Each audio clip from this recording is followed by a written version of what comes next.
Malloy, and I work with the University of Alberta International. On behalf of University of Alberta, I'd like to welcome you to the closing keynote for International Week 2022. We're so pleased to partner with Solar Alberta's Solar Show this year. Thank you for joining us this evening. The University of Alberta acknowledges that we're located on Treaty 6 territory and respects the histories, languages, and cultures of First Nations, Métis, Inuit, and all First Peoples of Canada, whose histories, languages, and cultures and presence continue to enrich our vibrant community. With its plentiful resources, Edmonton has a long history of being a place for different nations to rest on lengthy voyages and gather with one another. It is from this location that we came together over this past week to explore the UN Sustainable Development Goals, or SDGs, to be achieved by 2030. The SDGs cover a wide range of issues, from climate action to ensuring good health and well-being to reducing inequalities. The University of Alberta has a key role in contributing to the Sustainable Development Goals through engaging in research and guiding students to understand complex global challenges. It is our responsibility to ensure that the University of Alberta community is equipped with the knowledge and skills necessary to take positive action towards achieving the SDGs. Our goal for this 37th International Week has been to raise awareness about the SDGs and the issues they address. We hope that with each event you attended, you were inspired to contribute to the achievement of these goals in your own way. I thank each of our speakers for their contributions to this week, and I can't think of a better person to wrap up International Week 2022. Thank you for joining us this evening, Alicia Richins. For those of you new to International Week, we'll be back the first week of February 2023 and look forward to seeing you then. I'll pass it over to Heather. Well, thank you, Carrie. Thank you very much. And second hello and welcome to you all for Solar Alberta's 2022 Solar Show. We're very honored to be co-hosting today's event with the U of A International. Tonight, we're delighted to share with you our opening Solar Show keynote address and iWeek's closing keynote address by Alicia Richins, called Solar Energy and the Sustainable Development Goals. Please note that we have enabled closed captioning for this presentation. You can turn the captioning on in the toolbar at the bottom of your Zoom screen. My name is Heather McKenzie, and I'm the Executive Director of Solar Alberta. I'd like to take a minute to acknowledge that I'm presenting to you today from Amiskwaciwaskahegan, also known as Edmonton, Alberta, Canada, which is located on Treaty 6 territory and the homelands of the Métis Nation. Treaty 6 territory is the traditional gathering place and home of many Indigenous peoples, including Papachase, Cree, Saulteaux, Dene, Blackfoot, and Nakota Sioux, nations whose ancestors have cared for and nurtured these lands since time immemorial. Please note that we will be recording this session and making it available on our website and YouTube channel following the show. We're delighted to have so many people register for this week and for this event in particular. To start, we'd like to thank the City of Edmonton Change for Climate for sponsoring the 2022 Solar Show. Following the presentation this evening, there will be a Q&A period in which you can all participate. The formal Q&A will run until 1:15, and then we'll be inviting you to join us for an additional 15 minutes in a more relaxed Zoom meeting Q&A at the end. The entire session will wrap up in an hour and a half. The link for the extended Q&A will be posted in the chat at the end of the formal session. So please make sure you're leaving the webinar. As this is an online conference and trade show, I would like to encourage you all to check out our online trade show during the week. We have listed here all of the wonderful organizations who are participating in the trade show. To view their exhibitor booths, which include a listing of key solar related services, contact info, and video introductions, please click on the link in the chat. During our formal Q&A period, we will be using Zoom Q&A for questions rather than the chat box. So please enter your questions in the Q&A section. Before we move forward, we're going to do a quick poll just to get a sense of who we have joining us today. Could you please take a minute to answer the question that's going to be popping up on your screen now? I think we actually have 3 questions for you tonight. Mackenzie and Lorraine, would you mind launching the poll? Perfect, thank you. So just take a minute to give us a sense of who is in the room tonight.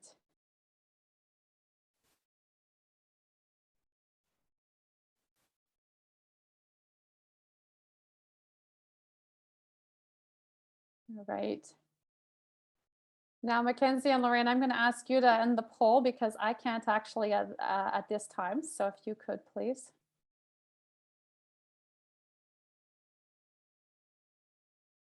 I'm still seeing it. Oh, there we go. Thanks very much.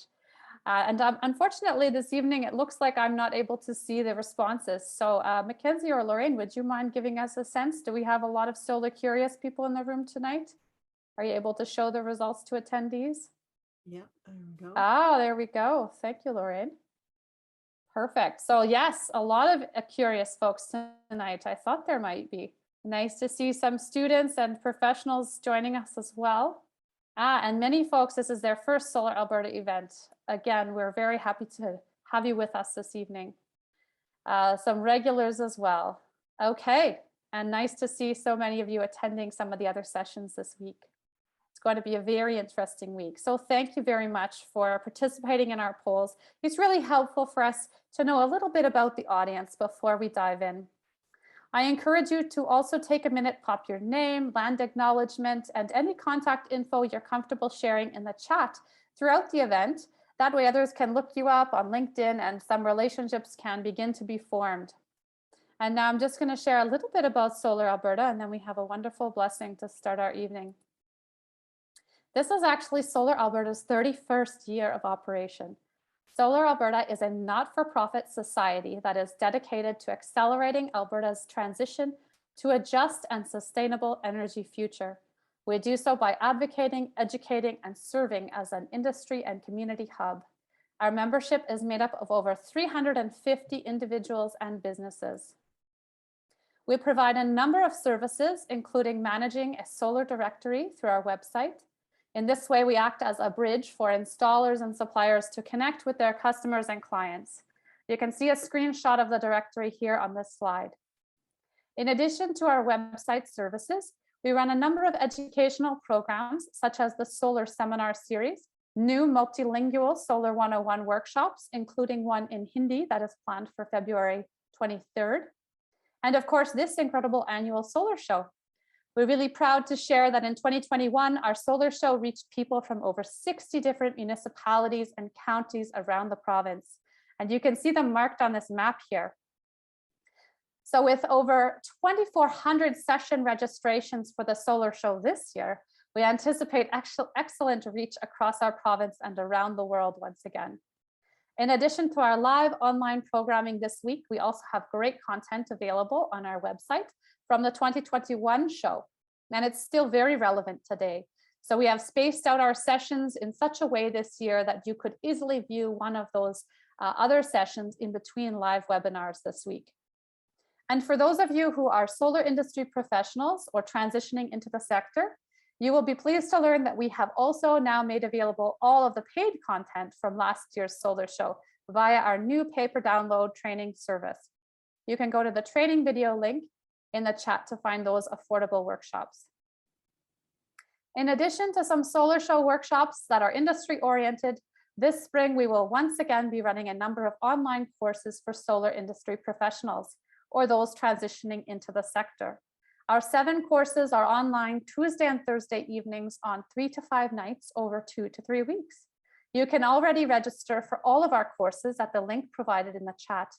Those include the brand new course about working with Alberta's wire providers, which will expand on the related workshop being offered this week. Also, if the course you are interested in isn't offered at a time that works for you, you can now pay to download most of our past courses and paid workshop content. These recorded courses are also available alongside our paid workshops in the new solar training videos section of our website. Just want to take a quick opportunity to encourage you all to join Solar Alberta as members. For this week only, we are offering a discount, a solar show discount on our individual and student memberships to celebrate having turned 30 in 2021. From February 7th to February 11th, you can purchase an individual or student membership with a 30% discount. The link to become a member is also being placed in the chat. On March 16th, we'll be hosting our annual general meeting, and I'd like to invite you all to sign up as Solar Alberta members, attend, and elect your new board. There are a number of vacancies to fill on the board this year, and if you're interested in applying to serve on the board, you can do so through our website until February 18th. If you can't quite commit to the board work, but are looking to support us in general, you can consider volunteering or donating, and volunteers are eligible for free membership with Solar Alberta, as well as $100 off of a course each year after committing 15 hours. Links to volunteer and donate are also now in the chat. And last but not least, I just want to take this opportunity to mention that in this past year, Solar Alberta won an Emerald Award. As part of our Emerald Award, the Emerald Foundation has kindly made a short documentary about Solar Alberta. And after the session, you can feel free to check it out in the link that we're sharing now in the chat. We're really proud and thankful to have been recognized in this manner for the second time in our history. And now I'm delighted to get this session underway by introducing Gatea Betty Letendre, who will share a blessing and land acknowledgement for our solar show this week. I'm just going to close down my screen share so I can read her bio to you. There we are. Pull up this wonderful bio of Ms. Betty. Here we are. So Ms. Betty is a traditional Cree Métis woman from the Papa Chase band and is a direct descendant of Papa Steo with lineage to Chief Big Bear. She grew up in Northeast Imperial Mills, where her Cree parents, her first teachers, traditionally lived off the land. As a result of this traditional upbringing, Ms. Betty is grounded in her Cree Métis language and culture. Her guiding principle is Pimatisiwin, or Indigenous way of life, which refers to Cree tradition and cultural identity, a strong heritage, knowing where one comes from, and therefore defining one's identity. Ms. Betty carries the knowledge and wisdom acquired through many years of working with those who have taught her the ceremonies of her people, balancing life from these sacred traditions. In her professional life, Ms. Betty serves as manager of Edmonton Catholic Schools District's Council of Elders. She provides leadership to the council and serves as an authentic Indigenous voice for the Edmonton Catholic School District. Ms. Betty has also held management and teaching positions with Health Canada and Head Start. She has served for many years as an elder, a Gatea, to the City of Edmonton, Edmonton Police Commission, and the University of Alberta. She is an honored professor working with the University of Calgary's Workland School of Education, providing knowledge and increasing the understanding of the call to action set out by the Truth and Reconciliation Commission. Ms. Betty believes that when we understand the history of Indigenous people in Canada, we can then help educators make change. Ms. Betty also serves as a passionate advocate for children. Her vision is to help build a just and safe society where all children, families, and community members are accepted, nurtured, and free of discrimination, a world where all people work together towards a shared vision of humanity. She has been honored as the recipient of the Lifetime Achievement Award at the Esqueo Awards in 2013 and 2018. And she also received a Guiding the Journey Award by Inspire for outstanding work in Indigenous education as the leader of the Gatea Education Society in Edmonton. As a highly respected Gatea, Ms. Betty fulfills this role and responsibility with humility and grace, thoughtfully coaching folks like me through important solar show ceremony and practice, even during these challenging COVID times. She is also a mother, grandmother, and great-grandmother. Ms. Betty works tirelessly with a host of different government bodies, municipal representatives, and community agencies in striving to improve the lives of all Canadians. We are so honored to have her with us here today. Thank you for joining us, Ms. Betty. We sincerely appreciate your willingness to bring a blessing and lend acknowledgement to our special event this week. And now I will turn the mic over to you. Good evening, everyone. An honor to be here with you this evening. And thank you to Heather and her team of such great people to work with, and honoring me and coming to do an opening for you. All of us in our way of life as human beings, we're all touched and helped when we do a blessing of these openings. No matter where we come from, we all need that little bit of spiritual guidance for us. I spoke to you in the language, just as the English language. It's my second language that I had to learn at a very young age and still haven't mastered it today. But I speak my language fluently, excuse me, which is the Cree language, the language of my people, my ancestors, etc. So I come to you today with the English as my second language and Cree as my first language. And I'm so grateful that Heather is sharing some of those words that are very spiritual, as Getea and Nehiopematsu, and all those beautiful words that we carry in our language. A lot of those words in English I cannot translate into my language. There's a border there that I can't cross because we didn't have those words.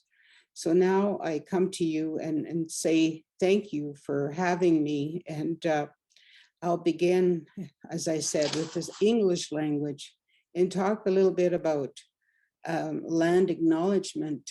And as we know, acknowledging the land that we are on is just a stepping stone in knowing or understanding the Indigenous people of Canada, and how the more we learn by land acknowledgement, etc., the more we become to understand the history of a very proud nation of people, the Indian. We were called Indians, but now we are the first peoples of Canada, which I prefer to say. So I thank you for that. And I know the work that you're doing. If I translate solar into my language, it's referring to the sun, the power of the sun, and how that is medicine, and how we all need that in our lives as human beings from the time we're babies. And that's a little bit about how I can translate the solar of that. So I thank you again, and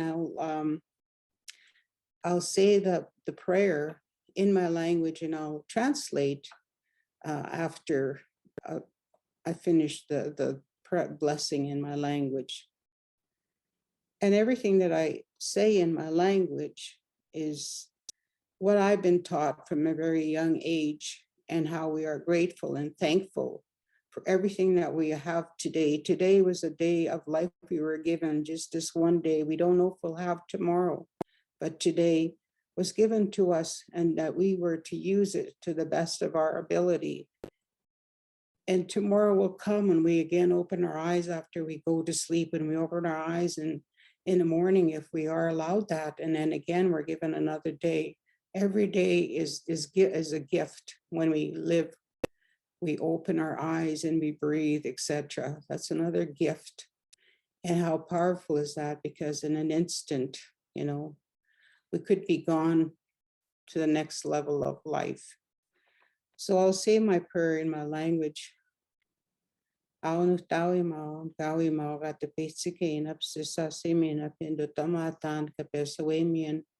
So imatsikaki okandu tautsiku kai sinua kuute misui kai satusketsik. Ei nuhtaui stoomstahi kapakuena muotsik. Kamioasik tamatsuan kapendu tautsik kapektamagin gautsik. Kakki on tawasum snana kakki on itsanana kawitsi kamakuya. How nuhtaui imstahi konma. Itakite kapacitään muuta niistä kaimesta makeaan. Aunistettat pakuena muonapsis. Aunustauinga tageasimanapsis. So I thank you, Creator, for a beautiful day. Whether we say Creator, God, however you choose to say that, that's yours. In my language, we say thank you, Creator, for a beautiful day. The day that you gave us today to honor that, and that we use every opportunity when you give us this life to take a little piece of that life and use it in the way that we were meant to use it. And that all of us, I pray that you will be blessed continuously this evening as you lay your heads down to go to sleep, and that you are safe with your families, and that we are safe from all sicknesses and health. And whoever is sick out there, that you take that sickness and put it somewhere where it'll never hurt another person again, my Creator. I ask you that you grant us this as we are the children, your children, and that you love us unconditionally.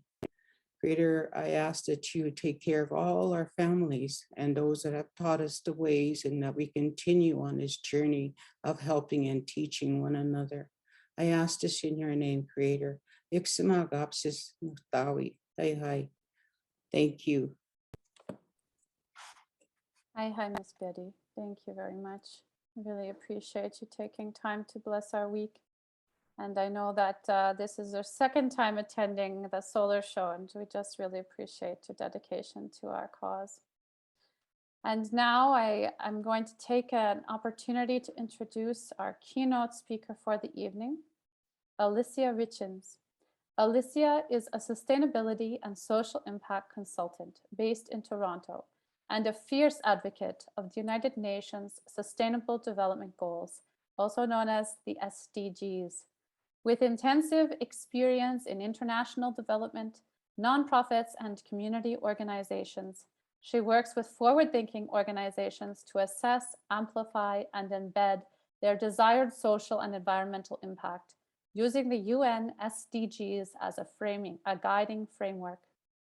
As the partnerships and standards lead at the Common Approach to Impact Measurement, Alicia leads the development and adoption of the Common Approach's 4 flexible standards for impact measurement. She also serves as Director of Programming for Leading Change Canada, an organization focused on activating youth sustainability leadership for the transition to a low-carbon economy within a generation.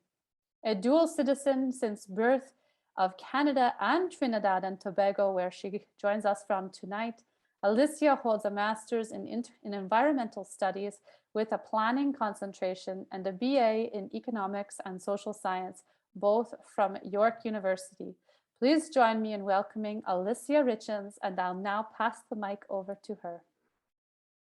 Thank you so much for that introduction, Heather, and thank you, Ms. Betty, for welcoming us this evening.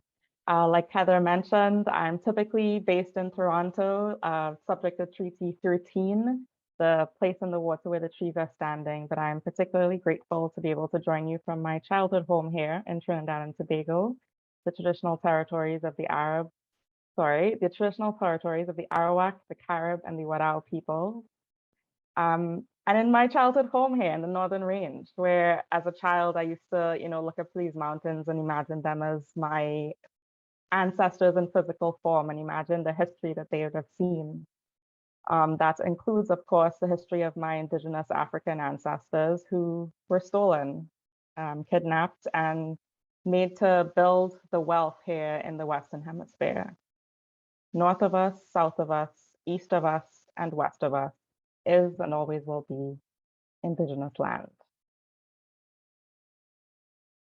So today I am really excited to get into solar and sustainable development.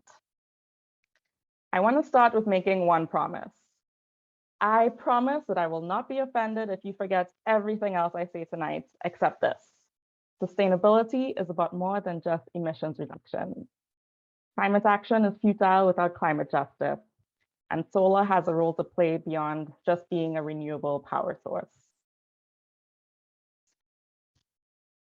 So how am I gonna convince you essentially of this story? First, we're going to talk about how we got here. What has brought us to this mess we're in of climate emergency and catastrophe, and why we seem to be stuck. Secondly, we'll look at the challenge from a holistic frame of sustainable development as an avenue for getting out of this stuckness.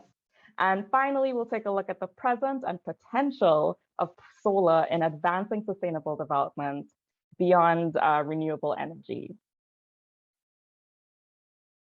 So we're used to thinking about climate change as an issue, right? Since the Industrial Revolution and the discovery of fossil fuels, we've been extracting fossil fuels and emitting too much carbon into the atmosphere, creating the greenhouse warming effect, and global warming and climate change, essentially.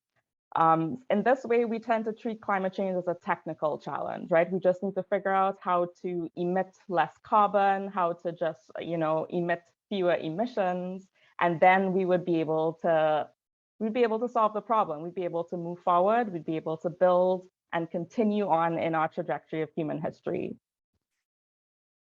But we've had those technical challenges for a while. Sorry, we've had the technical solutions to those challenges for a while. We have all the solutions at our hands, and yet we haven't quite been able to make the leap into the changes that we actually need. And COP26, the Conference of Parties, where the UN, gathers every year to make decisions on how we're going to move forward on our climate commitments and advance those commitments every year, is a great example of this. After the IPCC's report last summer that rose the alarm bells and told us that it was a code red for humanity and that we'd have urgent need for climate action, we were all cautiously optimistic that COP26 last November was going to get it right, seeming that we had all the information we needed, we had all the technical solutions, and we were just going to face the challenge. We were hoping for three, among other outcomes, obviously, we're hoping for three main outcomes: that we get commitments to contain our emissions to 1.5 degrees Celsius, that we get $100 billion of climate financing from the developed countries to the developing countries, and that we establish a cohesive and solid framework for global carbon markets. Well, what did the reality look like? The commitments, depending on who you talk to, leave us as a future of 1.8 to 2.4 degree pathways. The $100 billion commitment has been pushed off to 2023. And instead of getting the full phase out of coal and fossil fuel subsidies in a last-minute ditch attempt by China and India, 24 hours after the summit was supposed to end, we've just gotten the commitment to phase down. So what does this tell us? For me, it says that climate change is not a technical issue. We can't just build more solar panels, for instance, and energize our way out of this mess. We actually need systems change. And this is where systems thinking comes into play. The general understanding in the world of system science is that the whole is greater than the sum of its parts. We are more than just different building blocks building upon each other. We're made up of these relationships between everything in the system that makes us so wonderful. An example that helps me to understand this, if you remember some middle school science class learning about atoms, and the atoms, everything in our universe essentially is made up of different atoms. And I remember learning that atoms can never really touch. And that just blew my mind, because all of the cells in our bodies are made of atoms, and none of them are actually technically touching in the physical sense that we understand.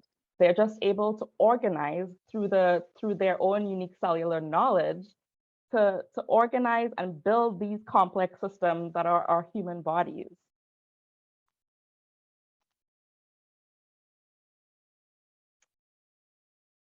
Unfortunately, we live in a world order that ignores these systems, that ignores these relationships, that ignores the feedback loops that tell us when you do one thing that there's another output, and it evolves and develops our understanding of what's needed to take place to either solve a problem or continue generating more value. We prioritize parts of the whole, and we break feedback loops. And there was a great example that I learned from Dr. Elizabeth Sowen, who is the director of the Multi-Solving Institute, previously known as Climate Interactive. Imagine driving down a road with your eyes closed. You've broken the feedback loop that adjusts the position of the car relative to the curves in your road. Imagine throwing a log on a bonfire and ignoring the sensation of heat on your hand and reaching deeper into the flame. Another feedback loop. If we were listening to those two feedback loops, not being able to see would tell us we can't move forward driving if we don't know where we're going. Feeling the heat, we'd pull our hand out for safety, but yet we just keep pushing it in. And that's essentially what happens with our dominant worldviews today. We've organized the systems that we all live in to break the feedback loops built in there on purpose. In fact, the power centers of our world have to break feedback loops to justify themselves and the order of things. A broken feedback loop means that the decision centers of a system don't notice or have to care when some parts of the system register harm. The driver just keeps on driving with their eyes closed. The hand is forced to reach deeper into the fire. Structural racism, for example, is a weakening or breaking of a feedback loop that register impacts like pollution, toxins, violence, wage theft, barriers of all sorts of people on people of color. Patriarchy disregards the feedback loops that say, ouch, when women and girls are hurt, harmed, and mistreated. When a woman says no and a man doesn't stop, that is a broken feedback loop. When a woman works but the economy does not make a full payment, that is also a broken feedback loop. Extractivism keeps on mining, logging, polluting, while disregarding the feedback loops of extinctions, depletions, and disasters in our ecosystems and earth systems. Intergenerational equity is ignoring the feedback signal that looks like severe distress and calls for change from children and young adults, generation after generation. Of course, ignoring a feedback loop is no way to run a system. It's a shell game that appears to work, but only for a while, and only because limited parts of the system are ever asked, is this working for you? But the car is still headed off the road. The hand is still starting to blister in the flames, even if the decision maker refuses to ask the question or internalize the obvious evidence of pain. Few of us would get into a car with a driver who won't open her eyes, which is one reason among many that white supremacy and patriarchy and all the other ideologies based on breaking feedback loops should be kicked out of the driver's seat ASAP. So what that story encapsulates is that we are stuck in systems that created the problem of climate change and so many others. Take white supremacy, the belief in the inherent superiority of European peoples and ideas. That has led to othering of different bodies, different communities, and a justification of the transatlantic slave trade and indigenous land theft. Take patriarchy, the belief in the inherent superiority of cisgender men. That has led us now to the reliance on the unpaid labor of women, material and emotional. And take capitalism, an economic system predicated on the extraction of value from resources that has led to entrenched inequality and wage theft. So how did we get here? We're used to talking about the Industrial Revolution, but it's important to consider the other historical conditions that made industrialism possible. It was the trafficking and sale of indigenous African bodies to build the countries of the Western Hemisphere, the wealth of Europe, and that allowed for the wealth that was able to be utilized to invest in industrialization. It was the theft of land, children, and ways of being of the indigenous peoples encountered in the Americas that made the expansion of empire possible. And so the thirst for more fuel to expand. It should not surprise us then that we need to face this history, address these wrongs in order to build forward for a better future, because it is this historical context that created the problem in the first place. These systems are built to last. They resist change. We've all been conditioned to believe that there's no alternative. Yet they do get amended. Think about the 8-hour workday, female enfranchisement, getting women the right to vote, getting Black people the right to vote, finally getting Indigenous people the right to vote. Think about all of our different labor protections, laws, and regulations. We are able to amend the system to a certain extent, but It will continue to seek out loopholes because the ultimate aim is to extract as much value as possible without a thought for the externalities, as I learned in economics class, or the consequences of that means of extraction. This leads us to believe that we are stuck, that we have no choice but to operate in the system exactly the way it's been designed. And that may be true for us as individuals trying to navigate and survive and provide for ourselves and our families. But as a collective, we can demand and do better. And we are already witnessing the consequences of maintaining the status quo. Hello, climate change. Droughts, wildfires that generate tornadoes in Southern Ontario last year, atmospheric rivers out in Western Canada not that long ago, increasingly intensified hurricanes, cyclones, and tsunamis all over the world, famine and instability of governments, climate migration and refugees, and hello, pandemics. Climate change is in fact an era. A lot of the impacts of the carbon-saturated atmosphere are entrenched. That means that there are going to be some changes that are coming that no matter what we do, they're going to come. And I love to rely on climate journalist Alex Stephan for his understanding of discontinuity. This is a header from an email newsletter he sent recently, highlighting that we all live in California now. If you want to translate that for the Canadian context, we all live in BC now. You know, we see the atmospheric rivers, we see the wildfires, and we think of these things as happening in these disparate places away from us. But none of us is actually that much better off than the folks living there. We have already radically and irrevocably altered the planet. Our challenge is in fact to build a society on the planet that we now inhabit. Life as we know it has already ended, and our challenge now is to build a new way of doing on a dynamic and changing planet in a way that none of our ancestors was able to foresee or know what to do with. What time is it on the clock of the world? This is a quote from Asian American philosopher and revolutionary, really, Grace Lee Boggs. And it came from some work that she did with her partner on mapping out the history of human civilization. If we took it further and we put the history of the planet Earth on a 24-hour clock, we would find that humans just arrived 2 minutes ago. 2 minutes out of 120 minutes, and we have caused the biggest change in the system. Now that we need to call it a new geologic time period called the Anthropocene, just to really highlight the impacts of humans. So what time is it on the clock of the world? It's time for change. So how do we change?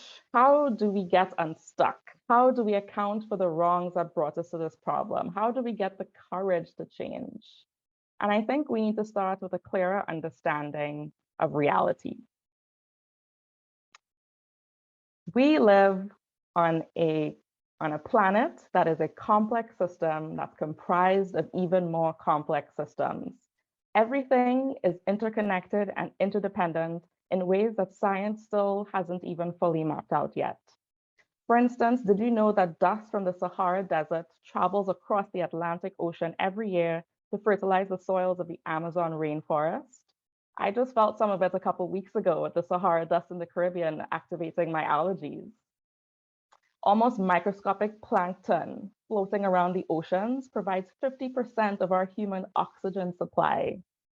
And we are all now witnessing how a virus can jump from animal to human to global pandemic in just a matter of days, killing millions of people and exposing and exacerbating a myriad of other social issues.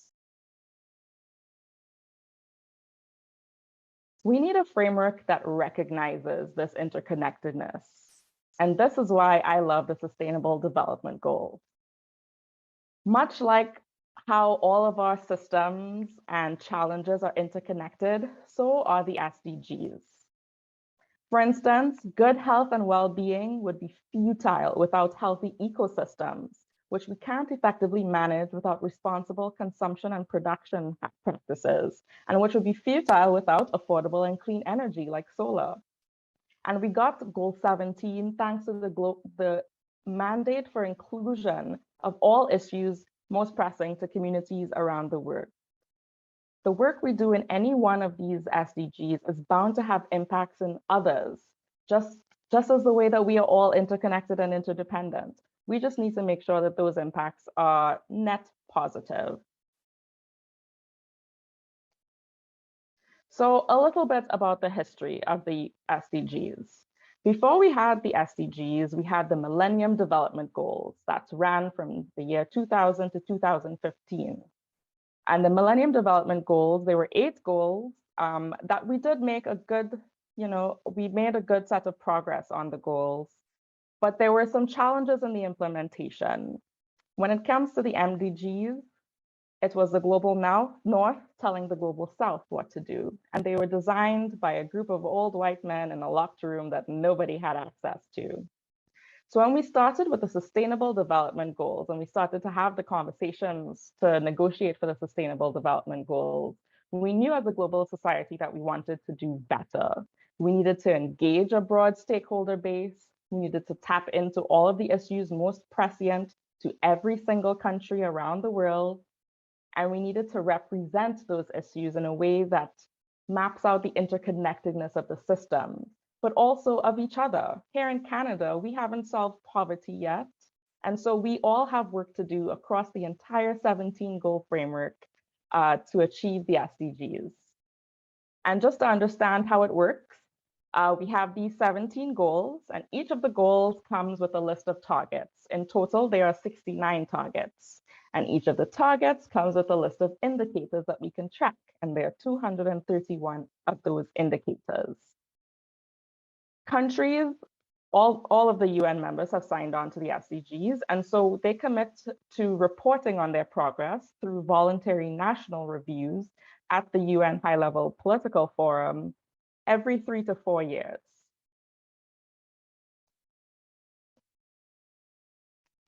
And SDG localization is the work of translating this global framework into a language that makes sense at the local level.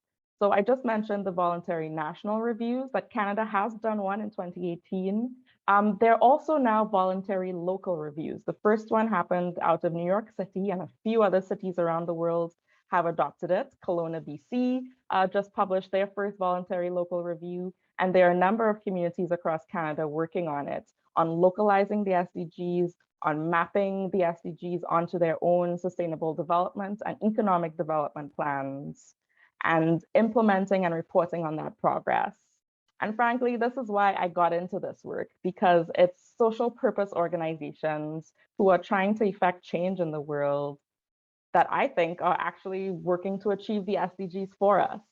The UN Under-Secretary General just a couple months ago said that 2/3 of the indicators would be futile. We won't get there without engaging at the local level. And so now we're getting, here you see the SDG Compass map and the SDG impact standards for enterprises on the left-hand side that are we're starting to develop more resources for supporting organizations and enterprises to actually enact the SDGs and take action and share that impact and those stories abroad.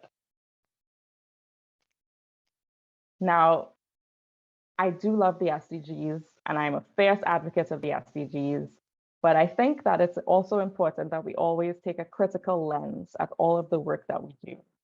And so I want to highlight 3 challenges with the SDGs. One of economic growth, the second of inclusion and local translation, and finally, Indigenous leadership and inclusion. So economic growth. Heather mentioned that I did my master's focusing in ecological economics. And this SDG Goal 8 really focuses on decent work and economic growth. And frankly, it's a dangerous fantasy, the idea that we can just continue to grow and grow and grow the economy without any acknowledgement of the impact it has on our ecosystems, that we could somehow decouple our economic growth from our environmental degradation, it simply has not panned out that way. And in many ways, countries like Canada are overdeveloped. We emit more carbon than our fair share in the global carbon market and in our global contribution to the climate crisis. We have a responsibility to live within our carbon budget and support the clean economic development of underdeveloped and developing countries. And just to show you how this works, I find this really fascinating. This is a map from the World Bank portal that maps out a graph that maps out the last decade of economic growth of GDP worldwide. And this is not to say that our economies were not growing. Of course, 2020 is a special situation with COVID at the end there, but it goes to show as the graph trends downward, that rate of growth is actually in decline. And the ecological economist in me always sees that as a representation of the earth really constricting us and telling us, no, like this economy cannot just keep growing without consequences. And so ecological economics is an approach to economics that acknowledges it as a social construct that comes out of the society of humans working together, that they themselves come out of the environment. It's really rooted in understanding our place first and foremost as part of nature. We are part of nature. We are just so lucky that we developed this self-consciousness that allows for the development of society and civilization, that then led us to develop the economy, and that we've managed in many different ways, not just neoliberal capitalism. And the three main tenets of ecological economics is efficient allocation, that really maps onto conventional economic theory, just distribution. So this is changing it to get an equity lens on how we're actually distributing our resources, and sustainable scale, thinking about how big can we truly function our economy without having detrimental impacts on the environment that we live in. And so this is also a map. It's not a very good quality picture. I apologize for that. But it maps out our planetary boundaries, and there are 9 of them. This map shows us that we have crossed 4 out of the 9. And in fact, just last month, we found out that we've crossed a 5th one already. For those familiar with Kate Raworth's work in donut economics, her work really builds on this planetary boundary framework that asserts a way of managing our economy within the boundaries of the planet we live on. Second challenge with the SDGs comes around inclusion and local translation. So I mentioned earlier the challenge of really getting this mandate to make sense at the local level. If we go through the indicators, they're all really global focused or national focused. So the indicators are really at the national level of measurements, which is really hard for organizations to tap into. But perhaps more critically, is the challenge of engaging civil society, of engaging the global population in the processes of the UN's deliberations, negotiations, and commitment settings. And I can tell you from firsthand experience serving as a youth delegate at the UN High-Level Political Forum last summer, that is the space where the global community convenes to report, measure, and set new plans for our progress towards the SDGs. And there really has been a challenge of getting more youth voices into the space, getting more diverse voices into the room, and really acknowledging communities who don't feel as represented and enfranchised by their own national governments. And that takes me to the final challenge, which I want to spend a few minutes on here, of Indigenous leadership and inclusion with the UN Sustainable Development Goals and the UN system more generally, right? First, we have the challenge of limited consultation with Indigenous groups and communities, some discrepancies with Indigenous worldviews, and just limited mention we have 17 goals, 69 targets, 231 indicators, and Indigenous peoples were only mentioned 5 times. And the challenge with that is that the UN is a global government and it's subject to the wishes of its 194 member states. And Indigenous nations are not recognized as member states. In terms of our history of developing Indigenous rights at the international level, we had the UN Declaration of the Rights of Indigenous Peoples. This work started in 1986. And it was only officially adopted by the UN General Assembly in 2007. It had many hurdles, 2 of the main hurdles being nation states' objections to the core provisions that Indigenous peoples have a right to self-determination and a right to control over the natural resources on their own traditional lands. In a Canadian context, I'm sure we're all familiar with the Truth and Reconciliation Commission that just came right off after the declaration, the UNDRIP, the UN Declaration of the Rights of Indigenous Peoples. The commission was active from 2008 to 2015, organized by the parties of the Residential School Settlement Agreement, with the reports published in 2015. And as I'm sure we know, there are 94 calls to action. Today, only 11 of them have been realized. But of course, there is progress being made on a few others. So I came across this article in interviewing Indigenous lawyer Danica Littlechild.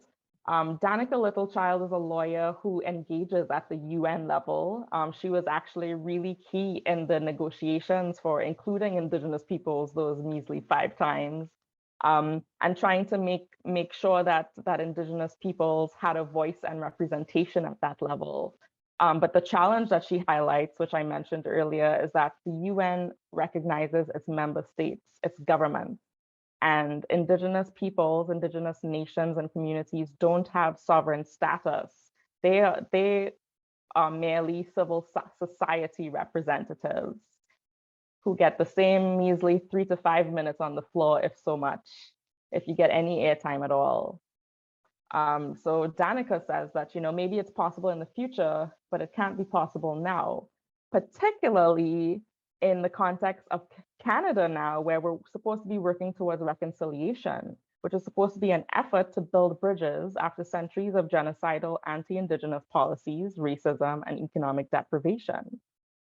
So implementing the UN's plans along the lines of reconciliation, Danica says, would require us to give Indigenous peoples equal consideration along all 194 member states.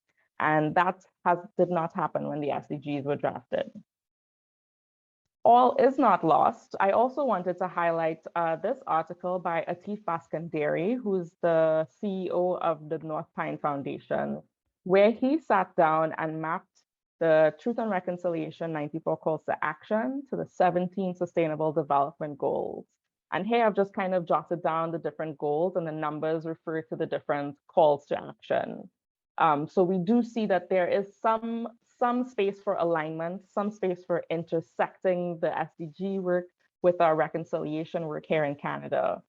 And it just requires us to be a lot more intentional about building those bridges and leaning into Indigenous leadership. Finally here, I just wanted to screenshot the 90-second call to action in case anyone here is representing industry and businesses. This is the call that really focuses on businesses to commit to meaningful consultation, relationship building, and consent before proceeding in work to ensure equitable access to jobs, training, and education for Indigenous peoples, and to provide education for your own management and staff on the history, on the Indigenous history here, and the legacy of residential schools and the UN Declaration on the Rights of Indigenous Peoples. So at the organizational level, I definitely invite you all to think about which TRC calls to action you can implement. What's the role that your enterprise, your organization, your person plays in the work of reconciliation? And how can you think of not just individual land acknowledgements, but organizational land acknowledgements that acknowledge also the resources needed to run your business that are only really here thanks to the stewardship of Indigenous peoples over the last many, many centuries.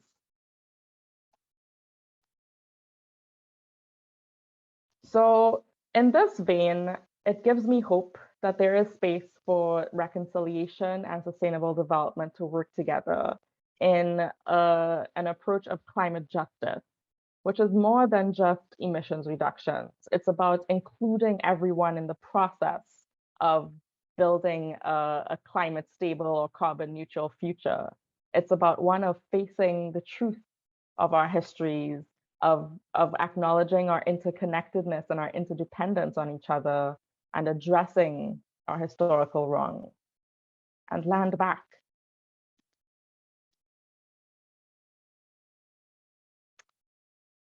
Here, I wanted to highlight in particular the way that Indigenous leadership helps us. This is a report coming out of Indigenous Environmental Network and their partners, who last September showed us that thanks to Indigenous activism, land defenders, water protectors, that activism has actually reduced the annual US and Canadian emissions by 25%, or it's equivalent to 25% of our emissions. Imagine what power there is if we actually leaned into Indigenous leadership, followed their lead, and took strides to reconcile.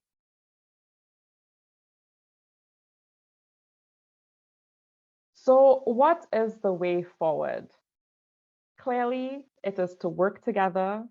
It is to bring us all together in this framing of climate justice so that we find the courage to act, to use the technical solutions at our fingertips, and to build for a future, a better future for all of us. And now, of course, let's take a second to talk about the role of solar in all of this work. So up to this point, we've talked about the history that got us into climate catastrophe and the context that has kept us stuck in our ways, unable to change. We've just overviewed the Sustainable Development Goals and their potential for helping us to connect the dots and expand into the work of reconciliation. And with reconciliation, we will find the courage to change, to speak truth to power, and to build a good world for us all and for 7 generations to come. So what about the role of solar? I got really interested in learning about the history of solar. I mean, obviously the sun has been around since the beginning, and so the power of solar has been present through all of this history that we've talked about. Solar energy was used by early humans as early as 7th century BC, when humans used sunlight to light fires with magnifying glass materials. Later in the 3rd century BC, Greeks and Romans were known to harness solar power with mirrors to light torches for their religious ceremonies. Chinese civilization documented the use of mirrors for the same purpose by 20 AD. Another early use of solar is that's still popular today is sunrooms. And many of you may have a sunroom in your home. Sunrooms use massive windows to direct sunlight into one concentrated area of the room that provides warmth and heating. Some of the most iconic Roman bathhouses, typically on the south-facing side of buildings, were sunrooms. And here we have a picture of what happened in 1200s AD, built by the ancestors of the Pueblo Native Americans today. They were known as the Anasazi, and they situated themselves in these south-facing abodes to capture the sun's warmth during cold winter months. In the late 1700s and 1800s, researchers and scientists had success using sunlight to power ovens for long voyages. They also harnessed the power of the sun to produce solar-powered steamboats. Ultimately, it's clear that even thousands of years before the era of solar panels, the concept of manipulating the power of the sun was a common practice. And in more recent history, of course, you might all be more familiar with this than I am, of French scientist Edmond Becquerel in 1839, who observed that light could increase electricity generation when 2 metal electrodes were placed in a conducting solution, which is what we call today the photovoltaic effect. to New York inventor Charles Fritz, who in 1883 produced the first solar cells made from selenium wafers, to Darrell Chapin, Calvin Fuller, and Gerald Pearson of Bell Labs, who created the silicon photovoltaic cell in 1954. And since then, we've developed solar panels in outer space, solar buildings, solar-powered airplanes, solar-powered homes, even solar-powered presidencies. And there's never been a better time to invest and adopt solar, as the cost has been plummeting, evening the playing field of energy sources. I also wanted to take a look at solar in the context of the Sustainable Development Goals. It fits right there under affordable and clean energy. And 3 of the 5 main targets under this goal is to ensure universal access to affordable, reliable, and modern energy services, substantially increase the share of renewable energy in the global energy mix, and double the global rate of improvement in energy efficiency. And here's a graphic from the UN that maps out our progress. So people still lack access to electricity, but modern renewable energy efficiency has been improving, but needs acceleration. And we need cleaner cooking systems for us all. Now I want to talk about some stories of the use of solar in communities. First here is Kawasas First Nation, where more than 800 panels were built on 5 community buildings thanks to a $50 million investment. They had estimated savings of $20,000 annually that they can use to funnel into youth and senior programs. But even beyond the savings, solar energy and the use of solar panels in their community helped to honor Indigenous traditions and reconnect the coming generations to those traditions. In Bechoko Northwest Territories, we actually have one of the highest per capita installed solar capacities, second only to Ontario. And because of the rising use of renewable energy and better energy efficiency, the province has been able to hold climate changing emissions stable at 2005 levels, which is fantastic, despite a rise in population and a growing economy. And here are some highlights from a report of the Powering Reconciliation Report from Indigenous Clean Energy that highlights some of the drivers: ecological integrity, respect for rights, progressive policies, and sustainable development, and the overall work of it. 152 projects with Indigenous involvement in Canada, over 19,000 megawatts of Indigenous clean energy, 25% average Indigenous ownership of projects. The breakdown shows us the spread across renewable energy. You know, all of this isn't solar. Solar is still emerging and growing quickly, but there's definitely huge financial impacts as well. And overall, we've seen in the renewable energy sector, you know, over 15,000 new jobs. Sorry, 15,000 person years of labor, 300 new jobs, and $842 million of estimated Indigenous employment income. And then heading out of Canada, there's this wonderful initiative, Solar Head of State, that offers solar panels to different presidents and prime ministers around the world to help them solar power their head of state residences and influence solar systems in their countries. There's been particular uptake in small island developing states in the Caribbean and the Pacific as well. And right at home in Alberta, you have My Heat Solar, based out of Edmonton, that can help you if you log in there to realize the power of the sun. It helps you calculate just how much energy you could generate from setting up solar panels on your own home roof.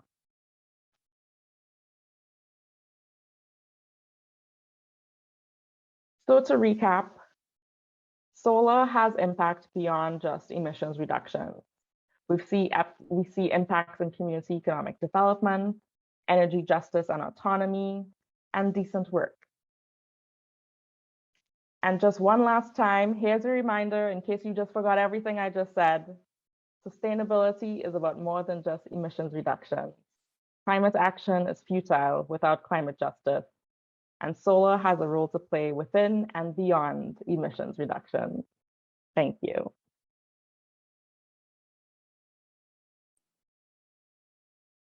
Well, thank you very much, Alicia. I appreciate your presentation today. Very engaging. I feel like I thought I knew the SDGs, but I now realize that I didn't fully understand them. So it's really helpful to get an overview and to see and think about solar in that context. I really appreciate it. I'm going to encourage everyone to throw their questions into the Q&A box in Zoom Q&A. I see a number of people entering in the chat box, but not a lot going into the Q&A section. I'm curious if there's because there's so many people on the line today, I think people might be a little intimidated, but feel free to throw some questions in there. I'm going to ask a few questions while we wait on people to add some questions to the box if you're open to that. Just going to change my view here. And your mic, you can just leave on for now, Alicia, so we can just go back and forth. So, you know, in particular, it was really, really wonderful for you to talk about, you know, solar in Indigenous communities, both here in Canada, as well as around the world. We had an interesting presentation last year about the solar installation that went up in Fort Chipewyan area. And I think we're going to try and share it in our chat here. One of the questions that came up that day was, you know, why would this Northern Indigenous community adopt solar as opposed to, you know, some of the other renewable options out there? And the answer at that time was actually that other options such as hydro, you know, have a historical legacy of really displacing a lot of Indigenous people in Canada. And so there's some really negative associations with it.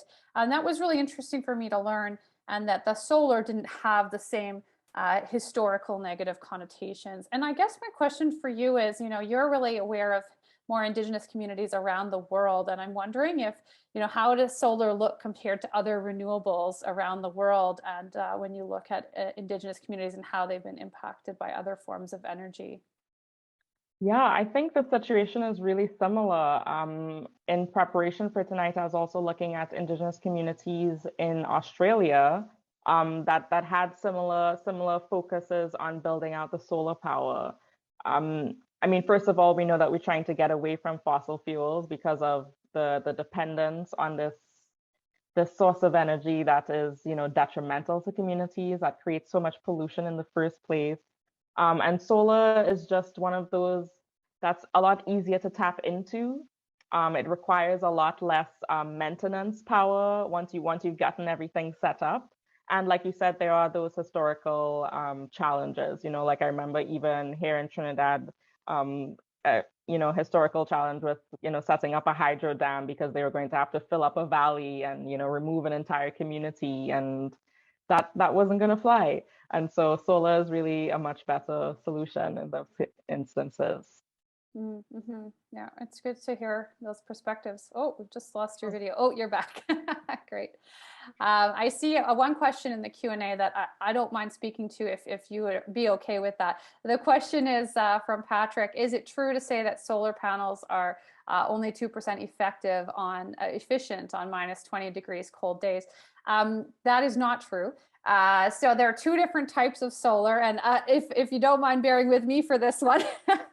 Please do. Yeah, there's solar thermal, which is about harnessing the heat from the solar, which of course, if you're in minus 20, would not be very effective. So that might be what you've heard of, Patrick, is solar thermal. But what's taking off in Alberta right now, and what has become very popular around the world, is the solar photovoltaics that Alicia was talking about in her presentation. So solar PV is what it's called for short. And what it means is harnessing the sun's light. And so when you're harnessing the sun's light, it actually doesn't matter what the temperature is. And in fact, solar PV works better in the cold, which is why it's in space, as Alicia mentioned. So solar PV actually works in space. And so you don't have to worry about its effectiveness in cold weather and cold climates. So we do actually have a lot of solar in Alberta, despite the cold. In even northern climates, I've seen a lot of Indigenous communities in Yellowknife, in Nunavut, and other places saying that solar is working very well there, and they're talking about solar PV. So I do have lots of fun, nerdy presentations about that on my website, which is why I just had to jump in there. But I have another few questions for you, Alicia, and here's a big one from Claudia. So, what would be your opinion on solar farming and using large extensions of land to install solar panels? And I guess I'll add to that, there's two different types of solar farms. There are those that are solar exclusive, and then there are those that are agrivoltaic, where they're integrating solar, with agricultural production, usually like a 50-50 type of split between some type of crop or animal and solar. So maybe if you wouldn't mind talking about solar farming and large swaths of land. The utility scale developments in Alberta are really taking off right now. We're about to go from just over 700 megawatts on the grid in Alberta today. In 2 years, we're going to be at 10,000 megawatts on the grid in Alberta because of these solar farms. So your thoughts on solar farms, please. Yeah, that's absolutely fantastic. I think we definitely need to be investing way more into solar. We need to make sure that we are, of course, seeking the consent of those who own and who have stewardship over the lands that we're actually going to be using for that work. And, I love the work of the I'm going to forget the terminology. The agrivoltaics, it's kind of new and flashy. Yeah. I hadn't heard of that one before. And I think that's fantastic to merge, food systems and food security with energy. I think all of that is fantastic. Well, it's nice to hear you say that. We had a presentation last year about this new solar and sheep farm in Innisfail, Alberta. And so folks could check that out on our website and you can see the combo. So it was a sheep farm. Then they moved the sheep off, threw the solar on, and then the sheep came back. And we're seeing a lot of that in Alberta these days. Yeah, it's kind of funky. But there are some solar exclusive initiatives happening. And so there is that question about, like land ownership, consent, and then also probably talking with the neighbors about whether that makes sense there, right? I've seen some solar siting guidelines and things of that nature that are going up around North America in particular, just requiring that if you're on good farmland that you co-create food and solar energy. So that's I think that's one of the benefits that solar has over wind. It's always a challenge of people agreeing to wind farms and windmills near to them, whereas solar is a lot more quiet. That's true, the quiet factor. And I mean, farmers in Alberta in particular are really used to having oil and gas, operations and the pump jacks. And so, solar's quieter than that too, from the perspective of if you're going to have energy on your land. So here are another few questions we've got in the discussion of localizing the SDGs. I like that idea, localizing them. I think that's what we're doing today. And indicators. In what way might solar energy play a role? So as we localize. So, for instance, the goals with the affordable and clean energy goal had to do with increasing energy efficiency, expanding access to affordable and clean energy. So I think when we translate the SDG indicators down to the local level, we're looking at, okay, what is the energy matrix here? How do we push it? How do we skew it to the renewable side of things? And then what are metrics that make sense for our scale, right? It's really about scaling back down. It's not like percentage per population of the country anymore. We're looking at our community. How do we increase energy efficiency? I think a lot of the times when we look at communities, it's also energy autonomy and not having to rely on some unreliable fossil fuel grids, and really being able to develop that within community. Yeah, that's a really good point too. I like the 2 points around sort of having that energy independence. I always say solar is kind of the most grassroots of the energy sources, because you can throw it up on your own roof if you happen to have the luxury of owning a roof. That's solar appropriate.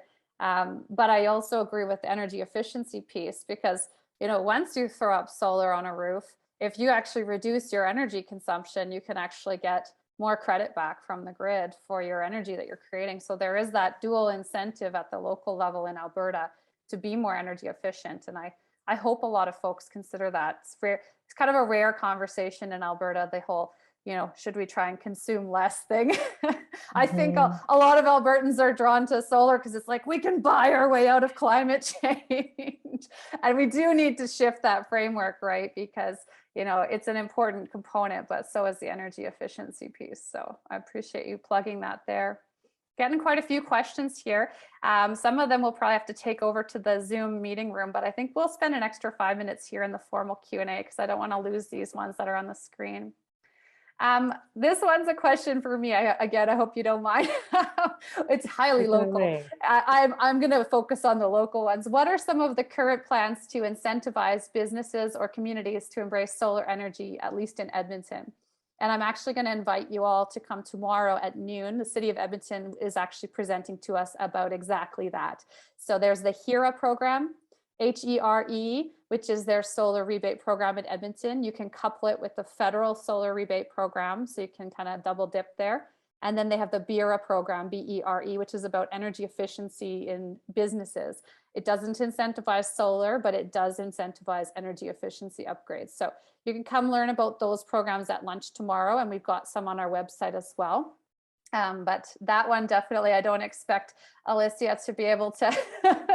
No, I'm going to have to come join you tomorrow at noon to learn more too. It's pretty cool. And City of Calgary is not far behind with they're going to be launching a new clean energy improvement program, which will enable lower income homeowners and people on a fixed income to start paying for a solar and energy efficiency upgrades with no money down.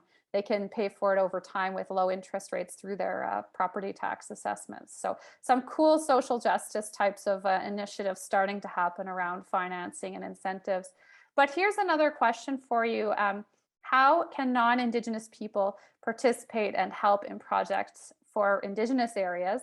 I'll let you answer that, but then I also have a program to recommend as well. Oh, that's great.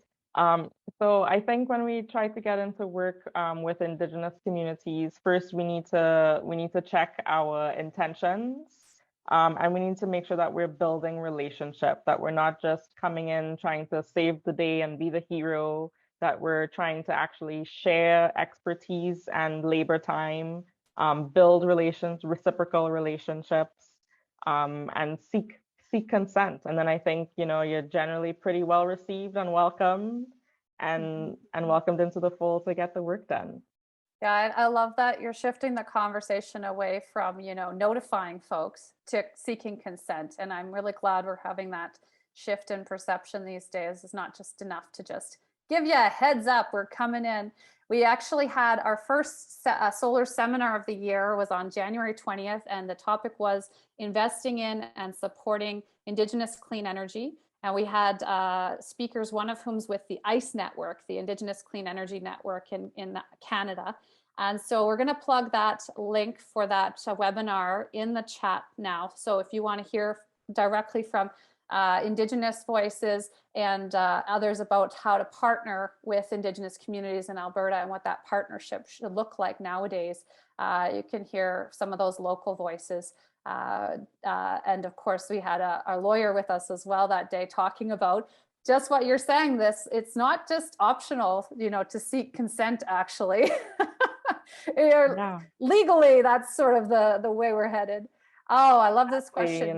For those who just to add on what you said there, Heather, you can check out the First Nations and Information Governance Center. They also have training on the principles of OCAP around Indigenous people's right to ownership, control, access, and permission of their data. If you're engaging in any sort of research projects, it's really great to learn about how to actually use data in ways that are respectful. Oh, that's good to know. I didn't know that. I'll have to check it out after. Here's a really great question from Leah, and it's been on my mind ever since I started with Solar Alberta a year ago. You mentioned solar is becoming more affordable, but we must not forget the negative impacts on small-scale artisanal mineral miners in Africa or other workers along the supply chain. What should solar advocates in Alberta be doing to ensure solar remains green and ethical? That's a big Yeah, one these days. that is a great, great question. I think as humans, we still have to face the fact that no matter what we do, there's going to be an impact. There's no such thing as having no impact on the environment. We'd like to reduce the negative ones as much as we can. And so in this instance, I would say, for Albertans looking to get into this work, I think really challenging your solar providers to really manage what's happening down their supply chain, to really challenge them to look through their entire value chain, like what you're operating in Alberta, but how are you operating in those communities in Africa as well? How are those people getting access to decent work and clean air and none of the other environmental degradation and pollution around them? And how do we support their own development of solar energy as well? Yeah, instead of just giving the leftovers, right? Like, oh, here's my panel that's not working anymore. That's not really a very, positive way forward. Although, arguably it's better than nothing if we're not going to have any solar developing elsewhere. But I do think you're right. We have to think about the workers. And I was reading recently about workers in China in particular, who there's some accusations of slave labor there being used for solar panel manufacturing. So there's a lot of important questions there. I will ask you and anyone in our audience today, if you have some examples of, solar folks and others in the space who are sourcing ethically, please let me know, because I think it'd be great for us to actually profile those who are ethically sourcing and show others how to do that in this new space. But it's something I'm still trying to find the experts on who's doing it well. So yeah, Alicia, that would be fantastic. I don't know them. I don't know them myself yet. Not but yet. I learning more. Who's producing fair trade solar panels, right? I mean, it takes a while to establish that supply chain. And even generating the innovations in solar that would make, I don't know how we ever get the panels to be reusable, but how do we close the loop on the production of solar? Absolutely. And that links to one other question in the Q&A. I'm just going to answer this one quickly, and then we're going to go to the Zoom meeting room. So some of the folks who have asked questions that haven't been answered yet can actually ask them in person in the Zoom meeting room. But one more question was exactly what you're talking about around the recycling and the reuse. And yeah, solar panels do last for like 40 years. So, there's a lot of possibility for reuse. And there's also, when it is time to recycle it, I think it was like 95% of the panel is recyclable. And so we actually have a presentation from last year that folks can look up on our website as well about solar PV recycling. And I just wanted to mention that in case, because I see that coming up in the Q&A here. And it's good to think full life cycle, like you were saying, Alicia.